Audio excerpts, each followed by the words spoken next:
Welcome, listeners, to another episode of Listen, Learn, and Love, hosted by Richard Ostler. My guest on today's podcast is my friend of 2.5 years that I'm meeting for the first time, who's here in my home, Ginger Price. Welcome to the podcast, Ginger. Thank you, Richard.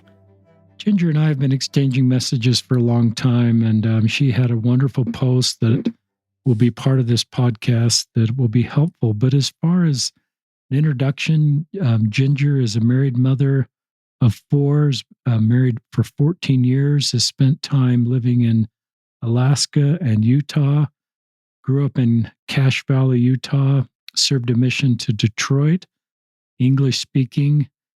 And then she'll talk about a journey to eventually resign from the church. So you're going to hear a podcast from somebody that has resigned from the church. That happened in 2018, the fall. So that's about 3 years ago. She'll talk about sort of what led her to that decision and why she did that.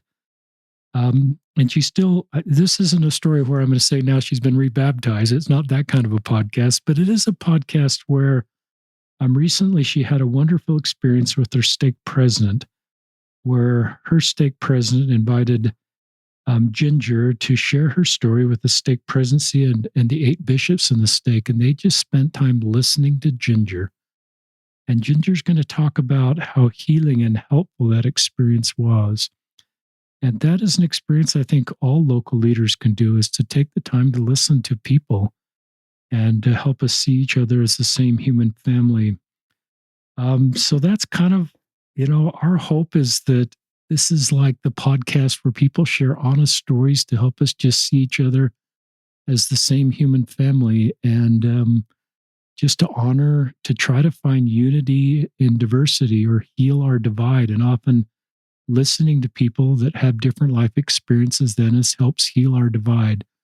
So we said a prayer before we started. We just hope this podcast is helpful for you. If you're a local leader or a parent or somebody that has stewardship responsibility for people that have left the church or in a faith crisis, I think our hope is this will help you better understand the road they're walking. We sometimes say pretty unkind things about people that step away from the church. And I've met enough people that have left the church that I have seen good in them and honored their journeys and still see them as Heavenly Father's children, my spirit brothers and sisters. Is that okay for an introduction? Yes, thank you. So I'll just kind of turn it over to you. You could start with your family upbringing, maybe, and your mission, and just some of the trauma that happened after your mission. Yes, thank you, Richard. I feel it's a privilege and an honor to be here. Thank you for this invite. So I grew up in a small dairy farming community called Cornish, Utah. It's on the Idaho border. And I loved my upbringing. I had an incredible, simple, very innocent upbringing with wonderful family members. My upbringing included all of the aunts and the uncles, going up to grandma's house and every Sunday after church. And it was just it was a utopia growing up. I have an identical twin sister, and she was always the good twin. And I was kind of always the one that lived on the edge. And when we were 21, we both wanted to get a vehicle and asked our father to co-sign. And he said, well, before I do it, I want you to both pray about whether or not you need to go on a mission. And I thought for sure she was the one that was going to get the answer to go on the mission. And I was the one that was going to get to stay home and get my new car. And we were both shocked. We used to tease each other that we thought maybe God got us mixed up because I got the answer to go and she got the answer to stay. And I fought it really hard. I did not want to go on a mission. 3 months into my mission, I hated being there. I just felt out of place and that I didn't belong. But to this day, I loved my mission, and I keep in touch with a lot of families from there and a lot of mission companions. I didn't really start experiencing trauma within the church until I started dating. And my trauma really was, it was I got home from my mission in about, when was it? 2000. But I really didn't start dating serious until about 2002.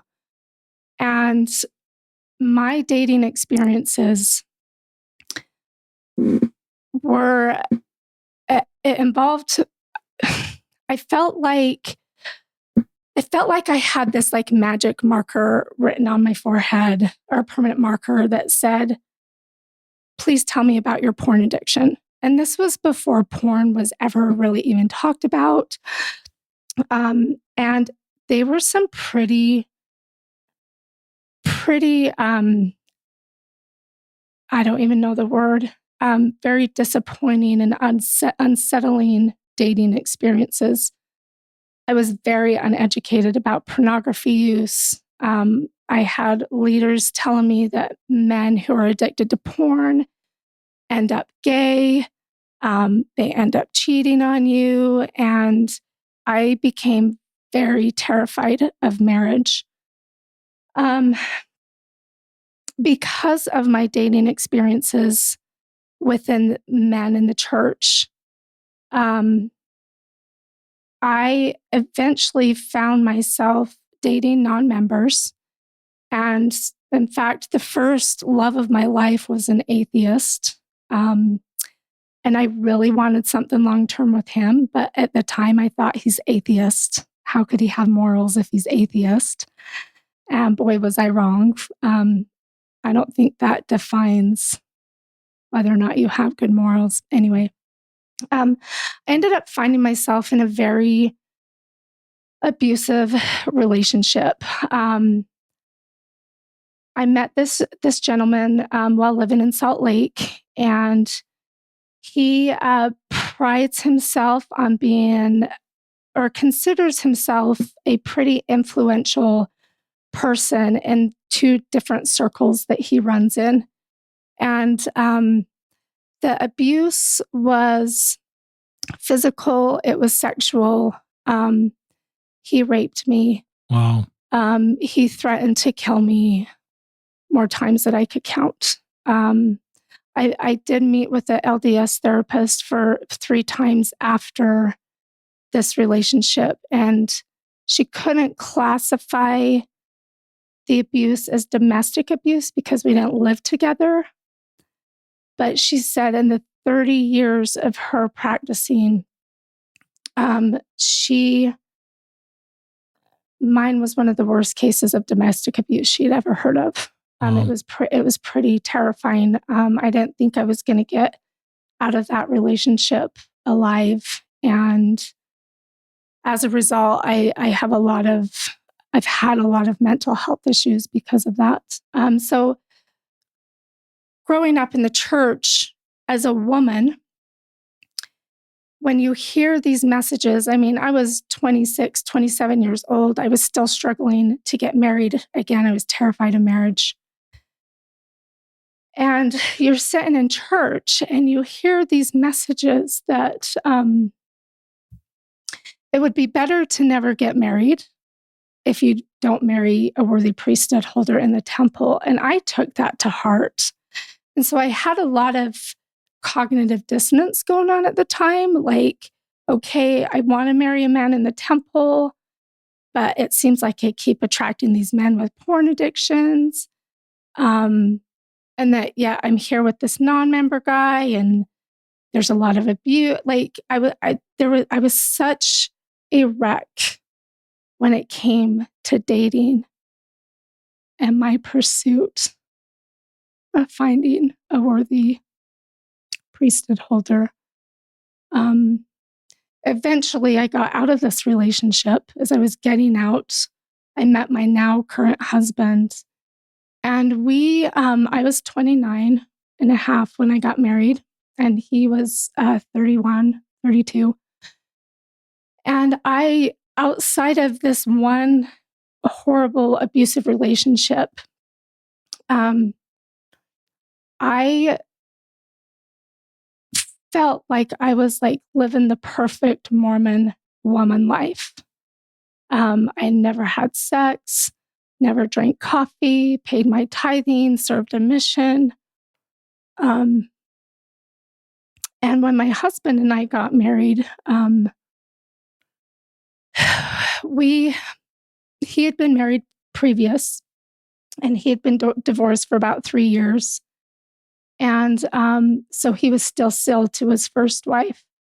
And so he had to get clearance to be sealed to me. Our bishop, stake president, both found us worthy to get married in the temple. And it was around the holidays. And so they said, plan for at least 3 to 4 months out to get an answer back, but we shouldn't see any problem. You go into the temple and get married. So we had picked a date. This was like in September. We picked a date in December. And we ended up getting announcements made and sent all the announcements out. And we were denied a temple marriage 5 days before our wedding date with no reason. And so a lot of times you hear this term, you put it on my shelf, right? Like when something traumatic happens, you put it on your shelf. And I had put, this was so traumatic to me. I thought, I've kept myself worthy for almost 30 years.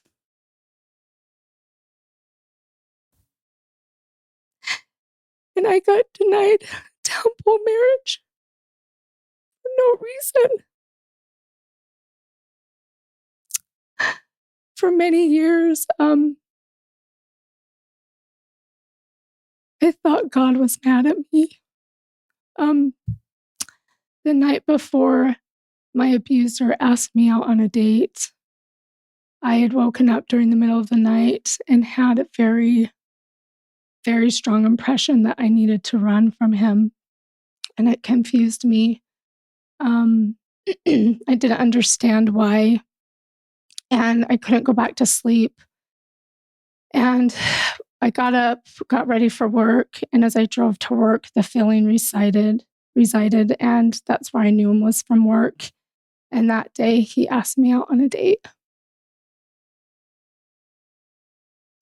And I ignored that prompting.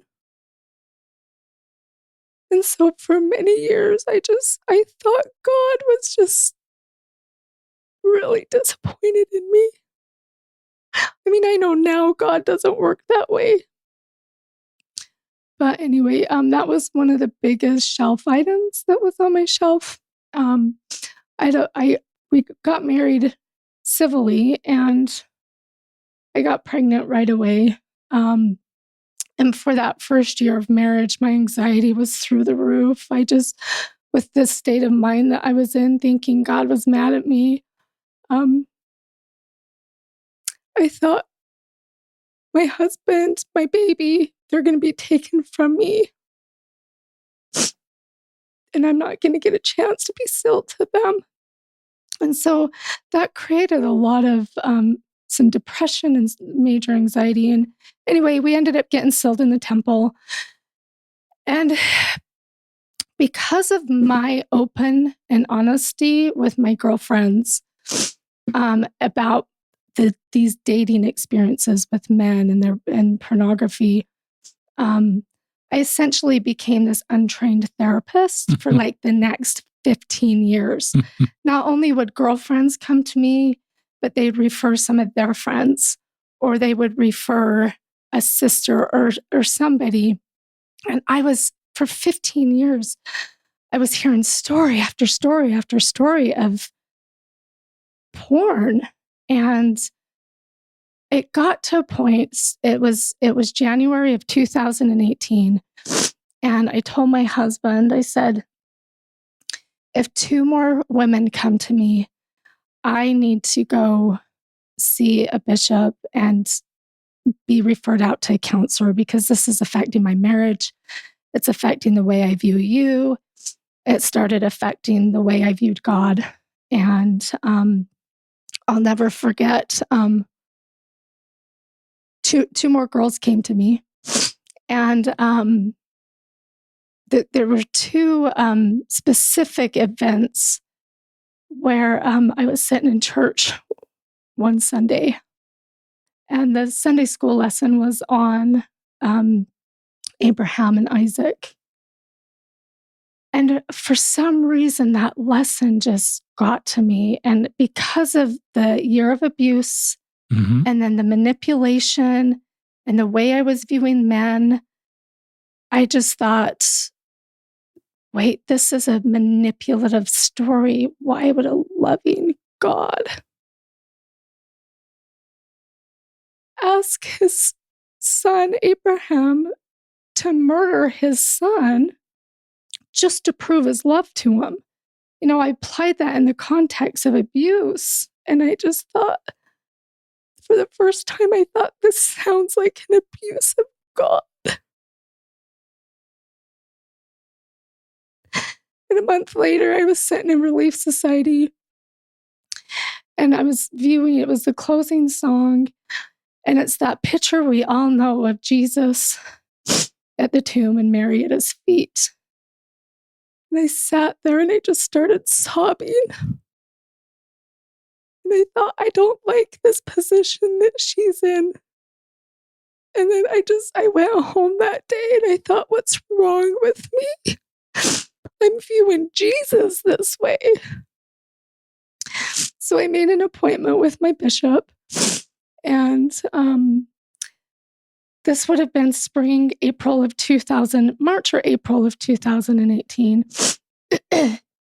And this is when the MTC mission president story broke. And that just completely broke me. At that point, I had gone to several bishops over the years and had this conversation with them. Like, I'm struggling. I am to this point where I view at least 95% of the men in this church as porn addicts. And many of them agreed with me. All three of them agreed with me that, yes, porn is rampant in the church. And so when this MTC mission president story broke, I just thought, how could this happen this high up? And that pushed me to want to research church history. At that point, I made a post on social media just kind of expressing my distress and feeling like my faith was really falling. And a friend private messaged me and asked me if I'd heard of a certain document within the church, not within the church, I apologize. It's not within the church, but a certain document that's about 80 pages. And I hadn't heard of this document. And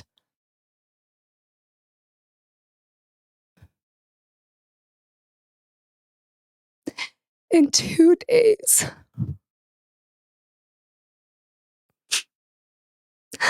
I went from 100% believer in the truth claims to 0. Words can't even describe how terrifying that is. If you think of do you remember the movie Never Ending Story? Mm-mm. Never Ending Story. It's an old 80s movie. I probably do. I just don't recognize the title. Everything just darkness, complete darkness, rubble.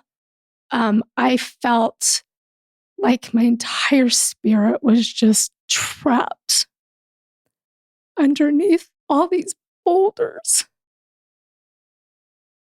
And there was nothing but darkness.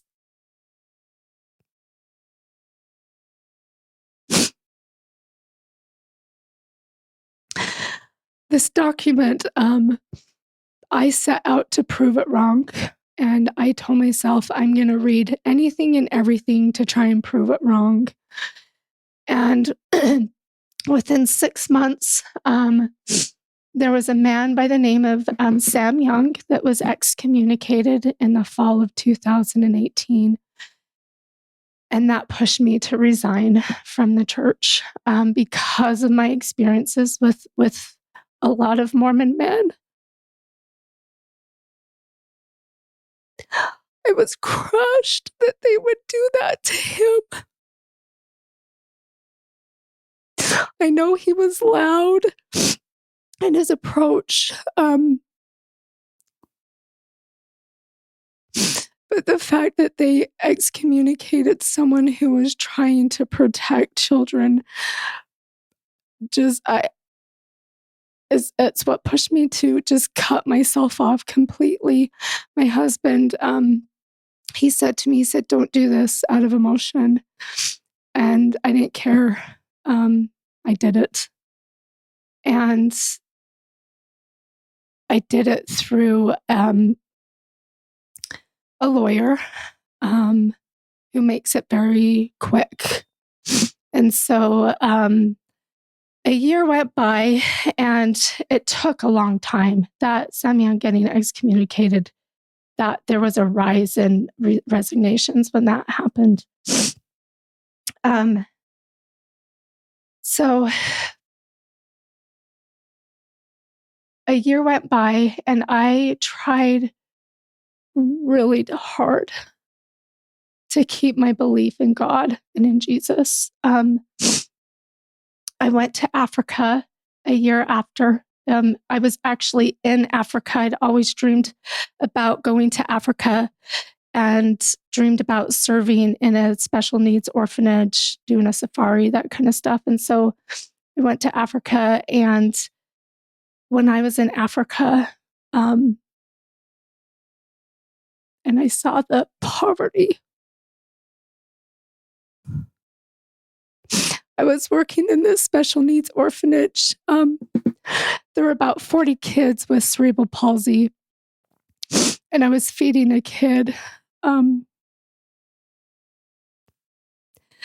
I stepped away for a moment to help another child, and this shriek,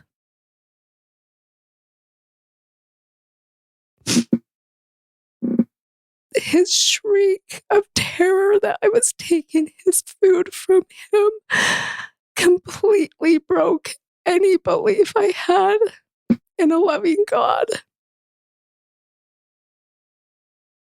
I couldn't comprehend how a loving God could let someone so vulnerable with no family, with not an ability to walk or talk, just be in so much pain because he thought his food was going to be taken away. And I ended up coming home from Africa, still just grappling. I mean, the pain and the trauma of a faith crisis, you don't just lose your belief in the truth claims, you lose your identity, you lose your culture, like you lose your tribe, you lose everything. And it creates this sense of loneliness. And it's just, there's a lot of hurting people who leave and become suicidal. My husband left with me. My children left with me. And so I didn't have to stay angry long. I definitely experienced anger, but the anger didn't last long because I didn't have major trauma growing up. I didn't lose a spouse because of my faith crisis. My children didn't disown me. There was tension and awkwardness with family and friends, but no one outright shunned me. And so for me, I didn't want to stay angry for long. I needed to experience the anger, but I didn't want to stay in that space for very long. So about a year after Africa, I traveled from Alaska down to Utah. A childhood friend of mine passed away unexpectedly in her sleep. And it was the first time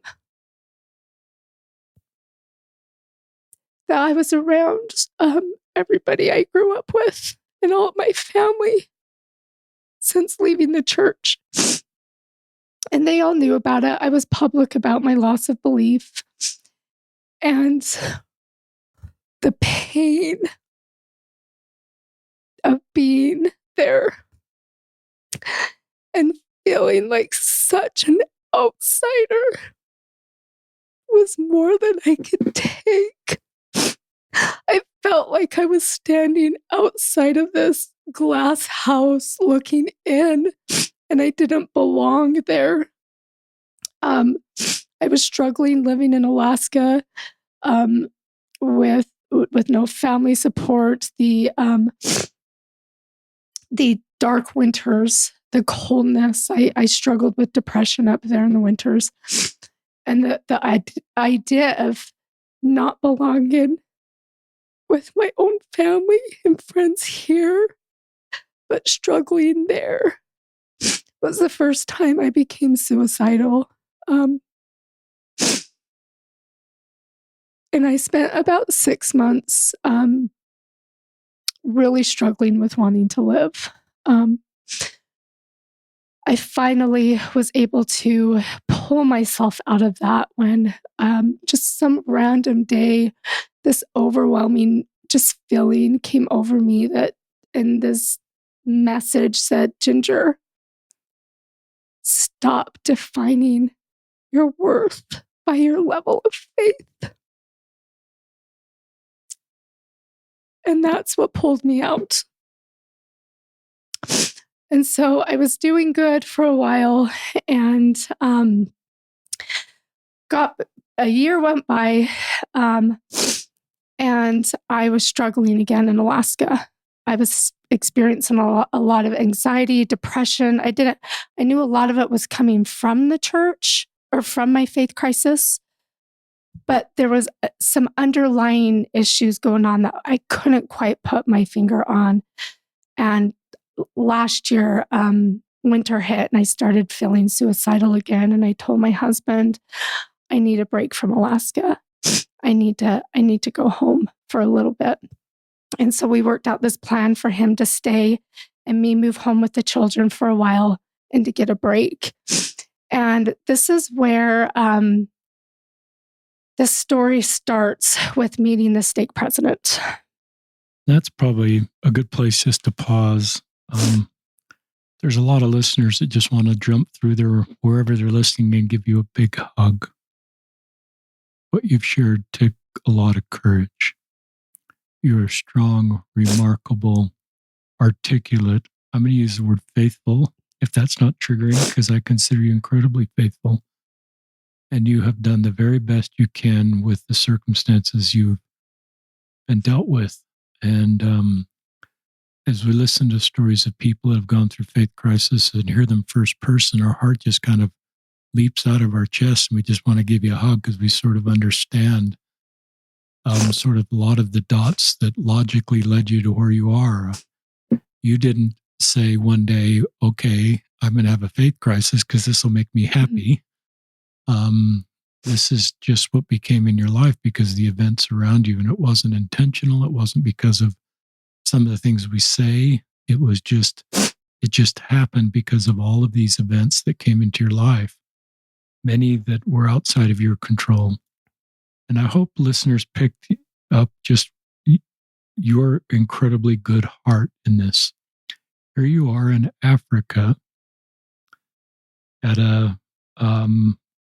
I forgot the name of the disease that little boy had. Cerebral palsy. Cerebral palsy. So I'm just thinking of you and just your heart and recognizing the inequity of mortality.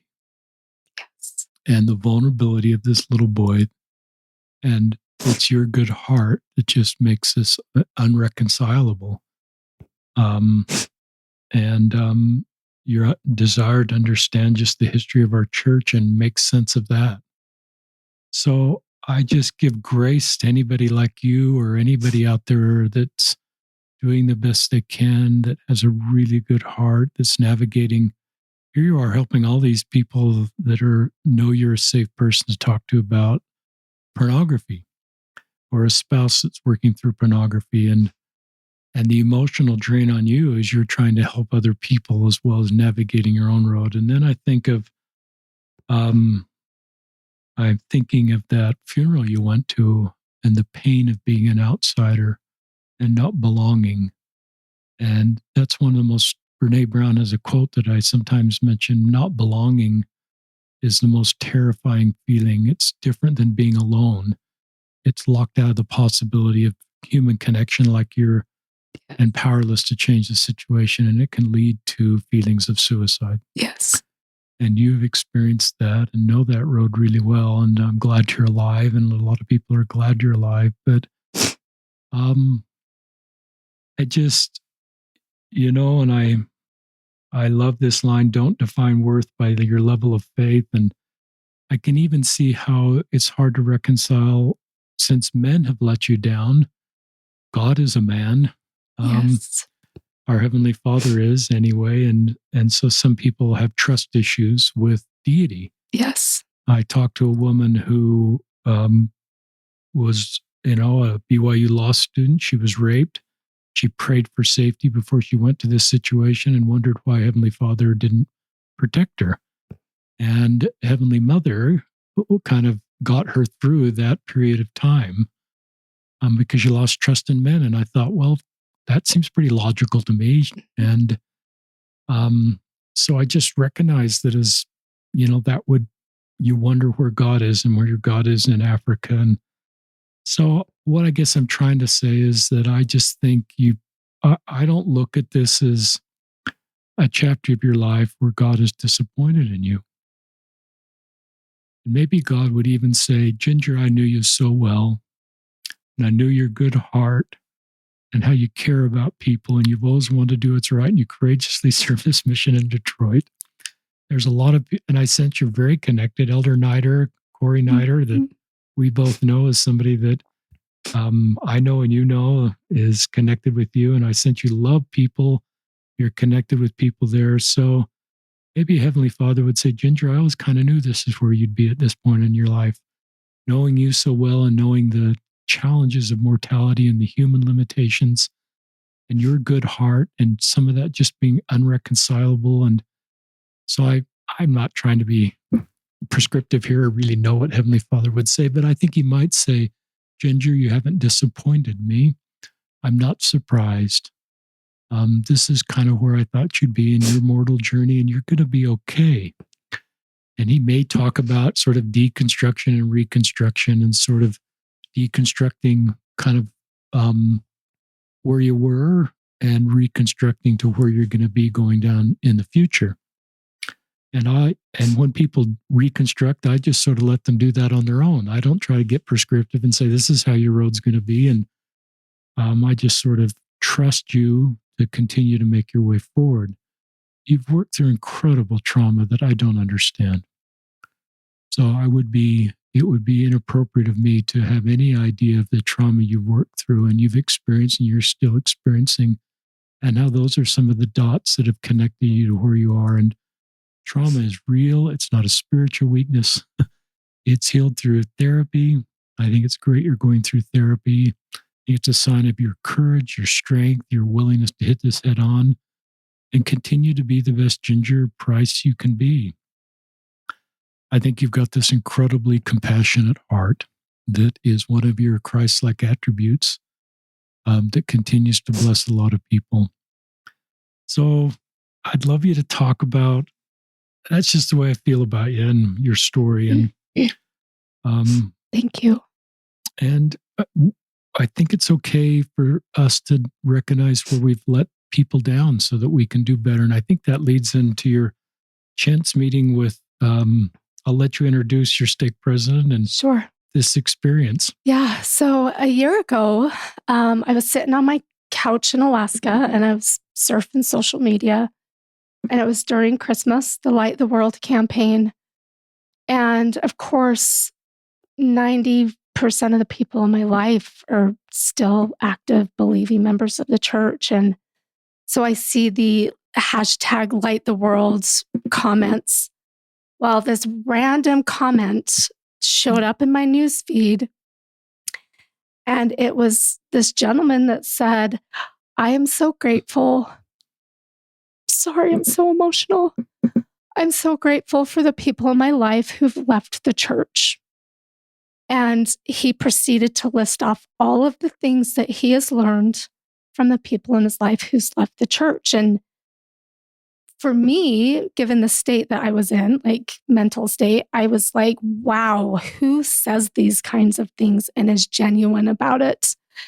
And so I commented and thanked him and said, this is one of the best Light the World posts I've ever seen. So he private messaged me and we started talking, and he genuinely wanted to know what it was like to go through a faith crisis. So this had been, 2.5 years? First guy, first active believing member of the church, priesthood leader, who asked me, what is it like? And he just let me just share anything. He wanted to know what exactly with church history that I had problems with. He wasn't afraid of anything. And I get there was this relationship. I don't know you, you don't know me. But he just let me talk. And so we continued this friendship, check in with each other over the next several months. By the spring of last year, we had decided to sell everything and I moved home for a little while with the kids. So I messaged him. I had no idea where he lived at this point. I just said, hey, we're going to leave Alaska. And at that point, I knew he lived in Logan. And at that point, he told me that he was the Utah State University Institute director. His name is Ed Hegeman, President Hegeman. And so we continue talking. And then when I find out exactly where we're going to move to, I told him which town in Cache Valley we were going to move to. And he said, I know you're technically not on the records of the church, but I'm your future stake president. That is just unbelievable. So here I am in Alaska. Here he is in Logan.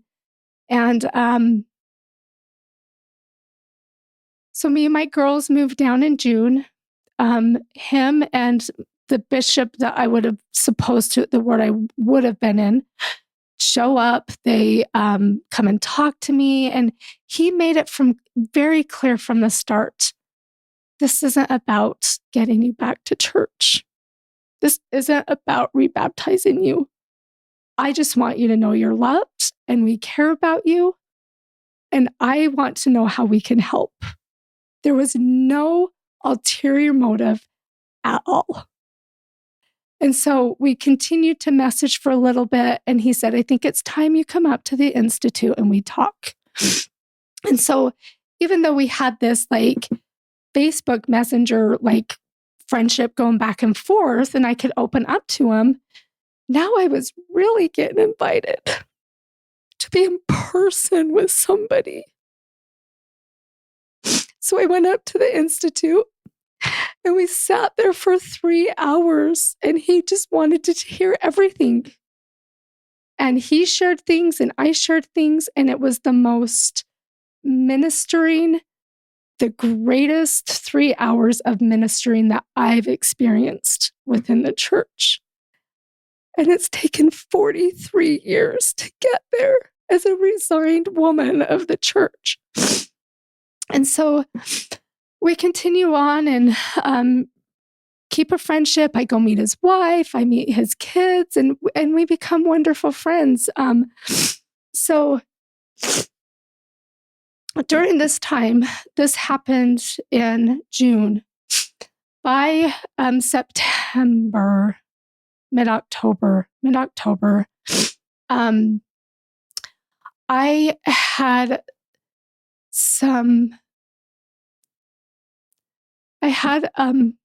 I went to do some alternate forms of therapy. And during this, all of this past trauma came back. Oh, I need to go back. When I left the Institute that day, as he was walking me out, he said, Ginger, is there anything you miss about the church? And I said, well, let me think about that. I've never been asked that, so I'm not quite sure how to answer that. So this was it. So fast forward to October. I had all of this buried trauma had come to the surface, and I went to a domestic abusive shelter in Logan, and I've started some intense therapy for never dealing with what happened. As a result of this therapy, I've been forced to admit to myself and to my husband, I've told family and friends, I have an eating disorder. I've been anorexic ever since, so 15 years anorexic. And 13 years I've been addicted to laxatives. Thanks for your courage just to share that. And I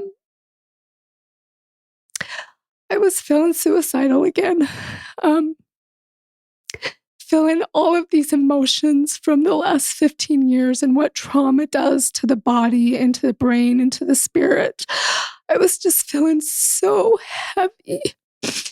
And Logan got this really big, unexpected snowstorm. And because of this unexpected snowstorm, the trees hadn't shed their leaves. And so there were just broken trees everywhere with branches everywhere.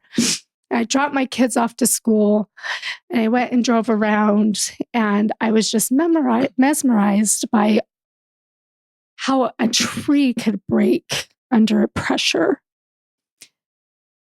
And the next day, a few days as I was watching the workers clean up the trees, it hit me what I missed about the church.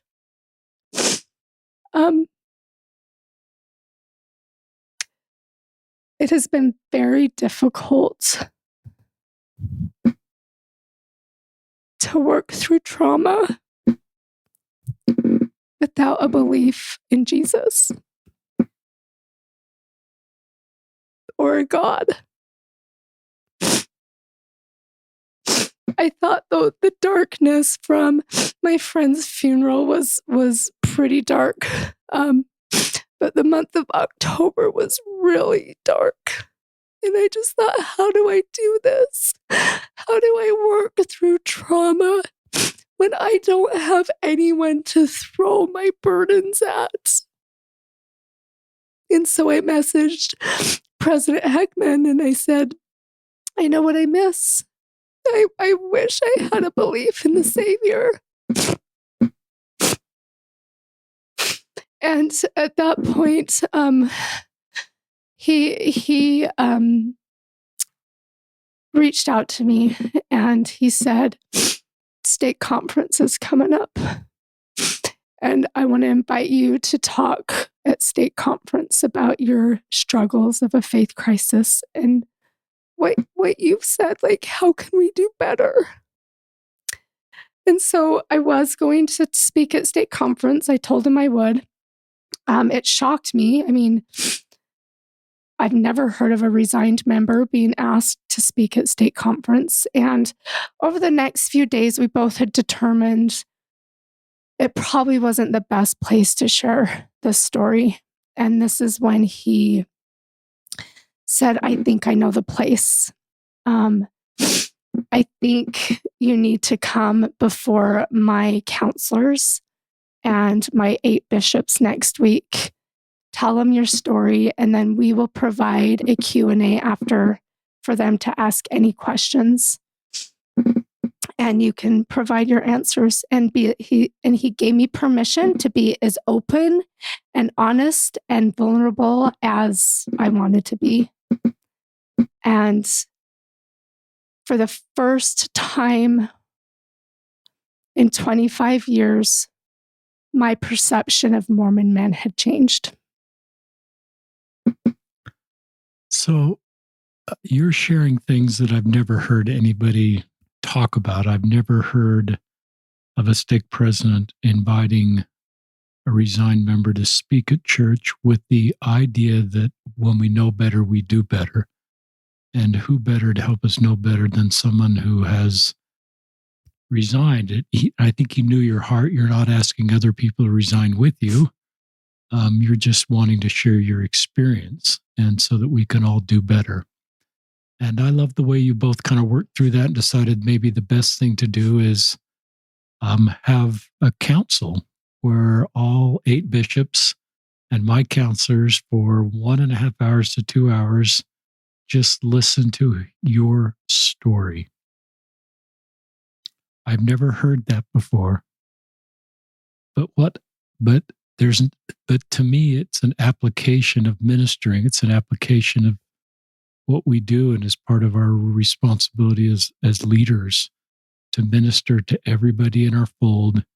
And one of the best ways to do that is to hear everybody's story and not make assumptions about people until we hear their story.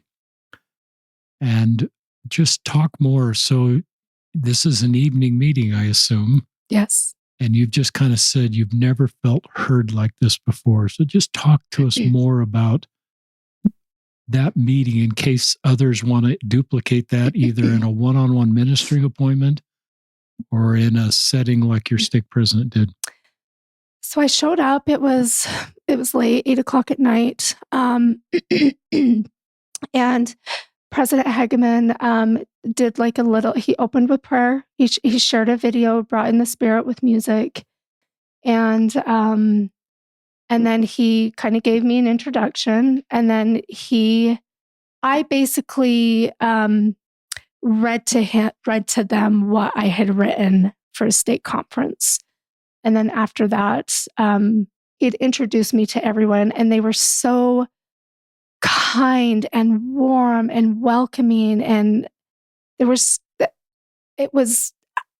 so abnormal to me. Like, there was a vetted interest there that was all about how can we do better? How can we learn from you? And the question, I remember one bishop even prefaced his question with, I don't want to sound offensive. I don't want to come across offensive, but I don't know how to ask this question any other way.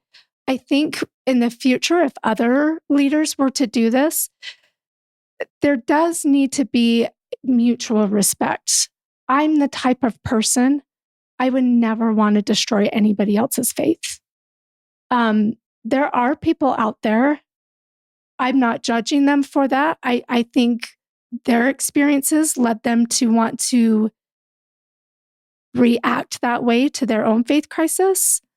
But there does have to be some mutual respect where you don't go in determined to tear down their testimonies. You're there to share your experiences and answer questions. I love that. And I'm going to read a little bit because you posted this on Facebook. And I'm not going to read the whole post, so that we probably will link to it because I think it's a public post. And so you can read the whole post. To the 12 Mormon men in that room who cared that I resigned, 43-year-old woman had to say, thank you. Thank you for listening. Thank you for asking questions. Thank you for crying with me. Thank you for sitting with me in my pain. Thank you for giving me the space to share my story. You're a good writer, Ginger. Thank you. This hardened heart towards men in the church has thawed a little because of you. I want to strive a little more to see the good that Mormonism has to offer. Because of you, I no longer want to privately seek out the negative in Mormonism to validate my reasons for leaving and staying away. Because of you, I want to choose the sweet instead of the bitter. Most of all, I want to thank you, my friend Ed. You were the first believing priesthood leader who was willing to ask me the hard questions, who was willing to sit and listen to more than just a sugar-coated story of how one loses their faith. You were the first leader who felt didn't have an ulterior motive simply to get me back to the church. Well, listeners, now that we've introduced Ginger's stake president, Ed Hegman, and Ginger's experience with President Hegman, the stake presidency, and the bishops, and Ginger's posting of this on social media, I wanted to read one of the comments on her post. There were hundreds of comments. One was from my friend Nate, and this is a public post, so I'm sharing something that's public here. Nate writes, "This has not been my experience at all with LDS leadership. In fact, I just met with my local bishop. It was one of the more heartbreaking experiences to add to my list of closed-door interviews.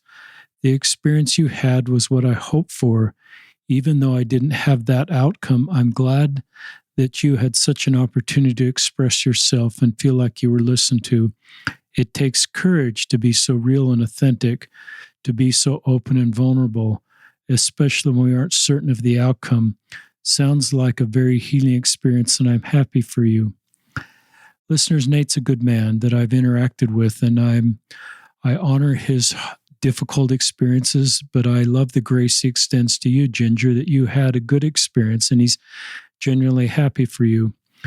But then I noticed some replies to Nate's comment, and one reply was from Ed Hegman, your stake president. He's not Nate's stake president. They don't live in the same area, but this is what President Hegman said. Hey, Nate, I recognize I'm not your priesthood leader and that we've never met, but if you ever want to chat, I generally would like to hear about your journey. So listeners, I don't know what became of that. I don't know if Ed and Nate met, but I just thought of the grace of both men, wanting to connect and wanting to Ed to be willing to listen to Nate's story, even though Nate doesn't live in his area, and just being present for him, and Nate being open and vulnerable about difficult experiences he had, and others in Nate's life, as well as President Hegman not willing to shy away from that. So to me, that's how we help heal our divide, and that's just a small example of how to do that. Grateful for Nate and Ed, and grateful, Ginger, you sharing this, so this connection could be made possible. So when I read that, I just thought, what a wonderful example of living the gospel of Jesus Christ, you included. And I don't know where you are exactly with your belief in God and Jesus, but to me, you've always lived the gospel of Jesus Christ. You've always followed Jesus. Jesus took you to Africa. Jesus took you to Detroit. Jesus took you to all the people you've been helping. And Jesus kept you sort of, I think, with this grace to be willing to see this post on social media from Ed and see his kindness towards people that had left the church. And to me, he's just practicing the teachings of Jesus. Yes. He's following his baptism covenants. He's not gone rogue to do this. He's just doing what I think Christ would want him to do, is just to love all of his Heavenly Father's children. And the safety that communicated in that social media post, that you knew he was safe. Yes. And then he ended up being your priesthood leader and having this experience. I love that these men were willing to learn from you. I think there's beauty in all of us being willing to learn from anybody, even people that we don't culturally tend to think we could learn from. I think we need to break those assumptions, what we can learn from younger people, from people of, if we're male, what I can learn from females, from people that have different levels of education. We can learn a lot from people if we take the time to listen. There's a lot of hurting people who have gone through a faith transition, and nobody has asked them their story, what happened, what it feels like. Even if you don't want to know what caused you to lose your belief, even if you just ask, just tell me what it feels like. We're raised our whole lives to share. We start at 3 years old to go before a pulpit in primary and start sharing. And then all of a sudden you lose your faith and you can't share. I mean, it is this double-edged sword, because you just want to share, but you also don't want to hurt somebody else's testimony. You want to try and reconcile and talk about the things that you've learned, but you have nobody to talk about it with.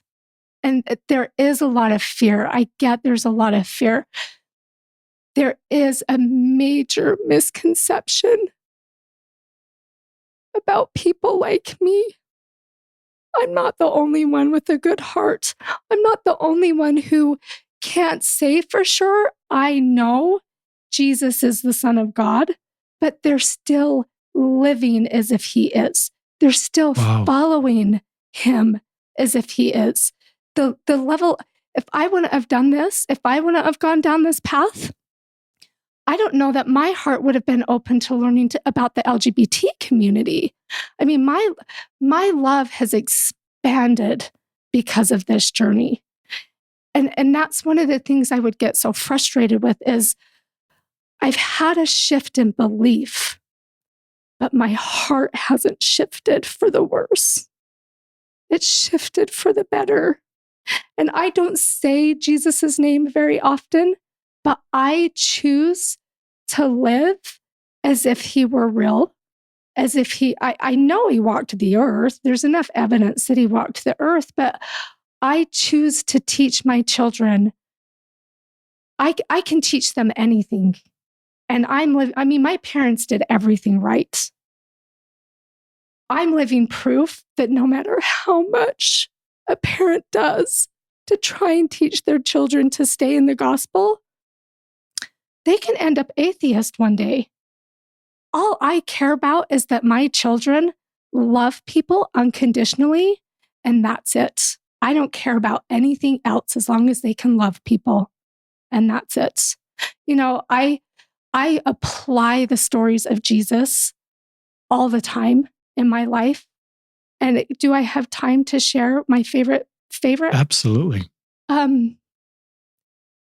My favorite part of Jesus's life was when he appeared to doubting Thomas.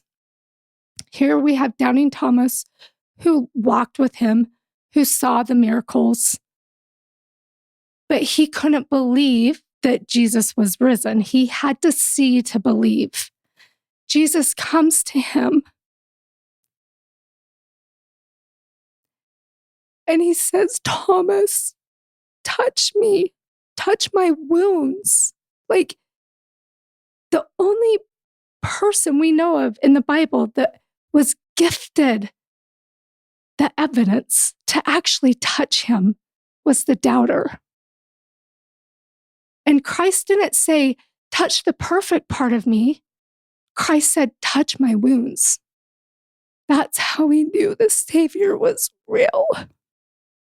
Because he touched his wounds. And in my opinion, that's what Ed Hegeman allowed.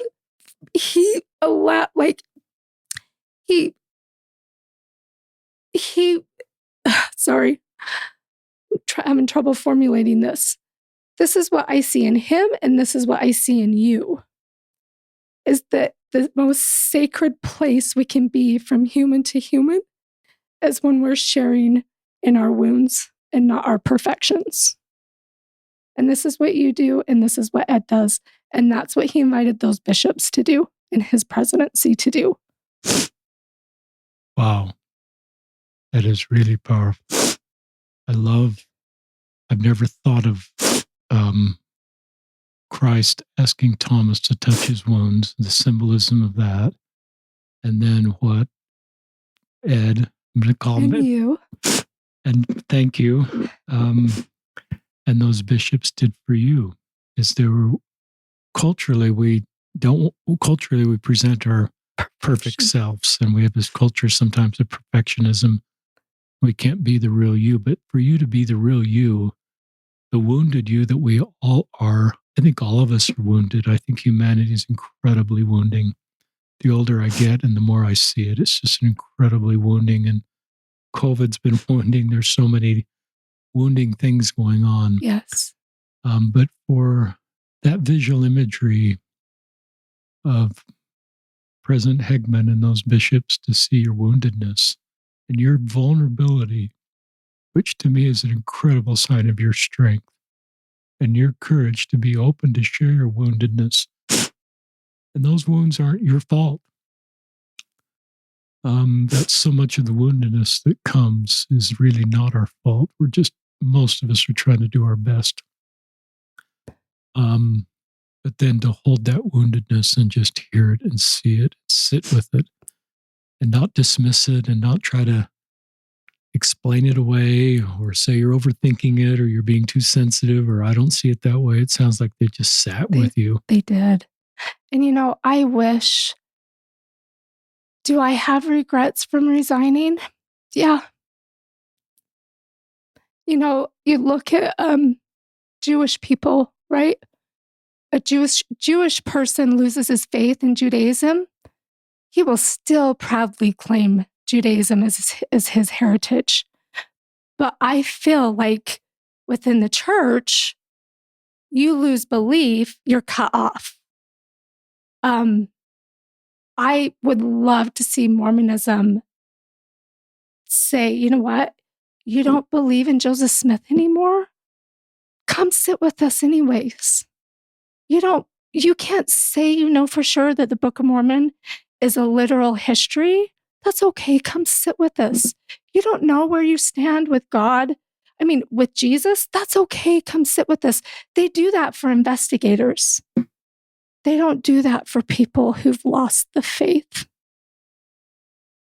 I can't get rebaptized because I can't say I know Joseph Smith is a prophet of God. I can't say I know Jesus is the Son of God. But I cut myself from my heritage. And just like the church teaches, there's good and bad in everything. There's good and bad in the church. Like the doctrine for the LGBT community can be very harmful. But for people who fit the mold, for eternal families, it's beautiful.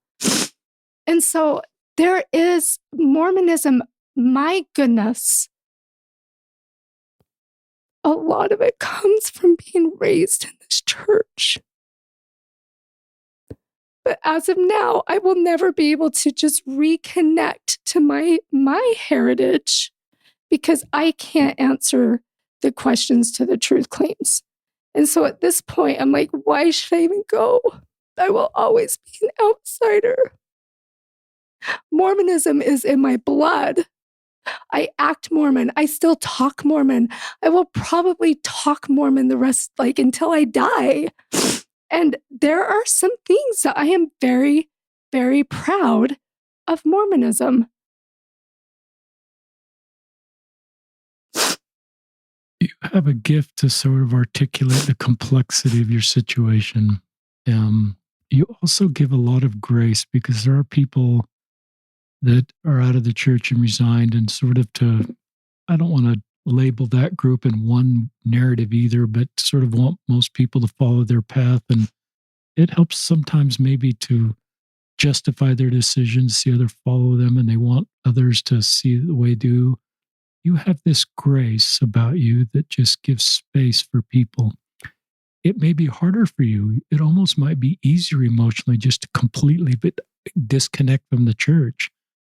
But I think you recognize that I think long term and even maybe in short term, it's better. I think what you're doing is maybe harder at times because you stay connected and it can be difficult at times. And what you just articulated, my heart kind of jumps out for you because I recognize the complexity of your situation and your desire to reconnect. I think I did a post recently about, we talk about this, we invite people to stay in the boat. That's an Elder Ballard talk from 2014, but I often look inward and think, what can I do to help people stay in the boat? And how can we make a bigger boat? And President Hegman is making a bigger boat. Your story is helping us see what can I do. So I look inward now and say, what can I do to make a bigger boat? I think some people sort of get pushed out of the boat that don't want to. And you make this idea of creating space for people. And I think, for the temple, the boat gets a little narrower. There is a belief and a behavior hurdle, but I think to feel like you belong in your congregation, in your case, I don't even think you need to be a member. You certainly felt like you belonged when you met with the 8 bishops and the stick presidency. And so I think, and to me, no one sold out our doctrine to do that. It's not like someone, to me, we just actually honored the teachings of Christ and implement them in that situation to create a feeling of belonging or a bigger boat, or your story is important. And we need you here to help create Zion. Your perspective, your life experience is going to help us help others and help us do better. So one of my invitations, listeners, as I hear Ginger's story, is what can we do in our circle of influence to make a bigger boat? And one of the things someone suggests to me is, there ought to be room for people in the boat that don't have a temple recommend and even don't have a desire to get one. There ought to be room for people that have a testimony in polygamy and those that don't, those that believe the priesthood ban was from God and those that don't. I think the boat just can be bigger. And the reason I want that is so more people connect with the healing doctrine that came through the restoration. To me, that's sort of why, I probably have a little bit of agenda there to keep people that want to be in the boat to stay in the boat so they can connect with some of the restored doctrine that came through the prophet Joseph Smith, especially the healing power of the atonement. So I'd love to, see how you feel about all that. Or anything else you want to say. Yeah, a couple things. I needed to leave the boat. That's a real good. I needed to for my journey. I feel like there's this cultural attitude in the church that preaches free agency, free agency, free agency. But when you actually used it, you're shunned. And so there are many of us, like it really is a faith journey. I remember once, I don't know where I heard it, where they were talking about the straight and narrow path. I don't believe anymore it's because only few people are going to be on it. I believe it's straight and narrow. It can be straight and still be zigzag, right? And so for me, it's straight and narrow because I'm the only one on it, and nobody else can determine my journey but me and the divine. That's my new word for him. I call him the divine. And I do have, because of my man issues, like sometimes I like to refer to him as a she. That's fine.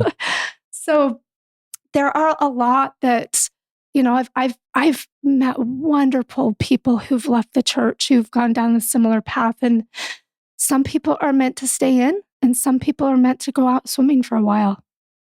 And if they don't come back in this life, all I ask is that as a church, we truly trust in the divine, that it's just all individualized. And there was one more thing. I love that, Ginger. I love that. And I think we can just trust people to know their best path forward and love them because they deserve to be loved, not because our love will bring them back to the boat. Yes. Or just because they're children of heavenly parents, they deserve to be loved, and we can trust them, we can honor them, and we can just leave any judging to our Savior. Yes. And so I love that for you felt leaving the boat was part of your journey. Yes. And it was part of the growth and part of your experience that you needed to do, perhaps because of the trauma and because of the things that are occurring in the boat for you. But why does it also have to be, I didn't mean to cut you off, an all or nothing? I love President Hinckley. It's interesting. He is my favorite. The boat sort of is an all or nothing analogy. It's all or nothing. Maybe. And President Hinckley has said in the past, either this is the greatest work or it's not. It's either all true or none of it's true. I don't know I don't remember exactly. So when you're on the boat and you start losing little by little or all at once in 2 days, you feel like you have to jump. You have to jump ship. And why does it have to be all or nothing? I like that. And I think Dr. Brene Brown has helped me realize she talks about you either for us or against us, and how those sort of binary statements may not be the best way to approach everything. And Christ certainly seemed to create grace and understanding and inclusion. And I've really revisited the term cafeteria Mormon. That's a term that we usually associate in a negative way to people that aren't fully in the boat, so to speak, or fully committed. I've learned, because I recognize we're all cafeteria Mormons to some extent, me included. And to learn to accept grace, to give grace to everybody as they're doing their best, as we're all cafeteria Mormons making our way forward and not trying to divide us within because of what we might see someone else doing that, and so I like what you're saying. And I think it's just a better way forward to extend grace and understanding. And just, the boat sort of does have this edge to it. I'm thinking of another analogy where maybe you haven't left the boat in some ways, that the boat's big enough that even though you're out in the water, you're still within the circle of our love, or what the stake presidency did, or what other people are doing for you and others, and what you're doing back for people in the boat. Even though you're a resigned member, there's some visual in my mind, and you're in the water, so to speak, that you're not. That we're still part of the same whatever, and we're still part of the same human family, and we're trying to help each other, even though we're in slightly different places, and we're not try to divide us further because of our differences. I think so. Just some thoughts there as I'm sharing stuff out loud. Yeah, I love it. Any final things you'd like to share? We're kind of at the end.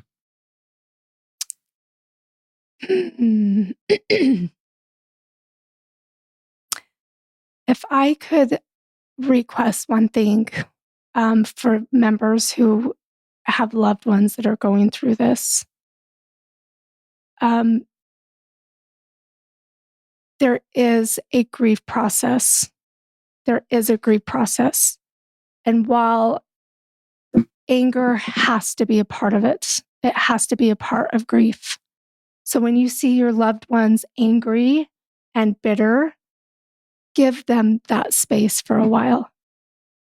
Let them know in that space that you still love them and that you still want them in your life. But once they're out of that anger, then you'll be more ready to talk to them. You don't have to ask questions and specifics. But so many of us that lose our faith, we just want our family and friends to understand the pain and the trauma of it, and without coming across like we are meaning to offend you or talk bad about the church or talk bad about the leaders. I love that. I read this statement, listeners, quite a bit. It's the wounded healer, but Ginger Price is the wounded healer. A minister's service will not be perceived as authentic unless it comes from a heart wounded by the suffering about which he or she speaks. The great illusion of leadership is to think others can be led at the desert by someone who's never been there, and that's by Henry Norwin. And you are a wounded healer. You're incredibly wounded, and I mean that in a positive way. You have been incredibly wounded. You're just more open about it than some of us. I think we're all wounded, and you have the courage to talk about that in appropriate situations with trusted people, including what happened in your stake. But I think you've been a wounded healer for a long time because people know that they can trust you, and you're a safe person for them to talk about the complexities of their life. And you'll still continue to kind of heal from the anger and pain and trauma. But I think if your older selves could talk right now, I think you'll have incredible experience to bring hope and healing to other people. It seems to be part of your life mission. Thank you. And it just gives me hope for the future. And I just trust you. I'm not your priesthood leader, but I'm a friend, and I just trust you as you continue to make way forward. You'll know how best to do this. You seem pretty focused on wanting to help people, wanting to bring us together, wanting to find unity even in differences. You have a lot of empathy and compassion for people on their individual roads. You're really a remarkable person. I think I called out our friend, Brother Nider, by his wrong name. I went back, way back at the beginning of the podcast. You know him as Elder James. Nighter, but it's James. I may have called him a different name. So James, if you're listening, I'm correcting myself. And I just invite all of us to think, what can we do better after hearing this story? I think of, if I'd heard this story 10 or 15 years ago, I ended up, in the last 5 years or 8 years, home teaching somebody who had left the church, and he would let me in his home, but I never asked him why he left. It was the elephant in the room. And I realized he would have liked to tell me that story. Another dear friend of me told me about someone who hadn't attended their ward for over 25 years, and he went out to lunch with them after developing a friendship. And he said, "Tell me why you don't come." With tears in his eyes, he said, "I've lived in this ward for over 20 years, and no one's ever asked that question." And you know what it's like. And I think we can learn to ask those questions. It's part of ministering. It's part of sort of having the skills to address the elephant in the room, so to speak, and say, "Just tell me the story of why you left." And somehow communicate you're a safe person to do that. President Hegman did that in social media because he said kind things about people that had left the church. Yes.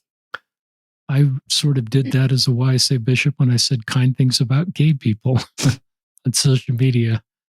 A lot of my YSAs that weren't active, were on my social media and said, "Okay, I can talk to this guy. I'm not gay, but I know he's a safe person to talk about the realities of my life." And so I think as we learn to say kind things about everybody, you don't have to be on social media to do that. That may not be your thing, but you may find other ways to just say kind things about everybody in your circle, that your own kids know you're safe, your family members you're safe, you're ministering people. And then you can have these kind of healing conversations that you're having. Can I share one thing? I'd love that, because I love my guest to have the last thought. One last thing. Well, it's about you. Well, and it's about Ed. A friend of mine just shared this little meme, and it showed if you put your ear, the shape of your right ear, and the shape of, have you seen this? No. The shape of your left ear together, it's a heart. And she just shared this 2 days ago, and it basically said, listen, learn, and love. I love that. That's all it takes to show people that you still love them, is to just listen. So, Ginger, thank you. We've been talking about doing this podcast for a while, but this is the right time to do it. And continue to share your voice. And, we'll link to Ginger's Facebook post about this experience so you can connect with Ginger if you'd like to. And thank you, our listeners. This is Ginger Price and Richard Ostler signing off from another episode of Listen, Learn, and Love.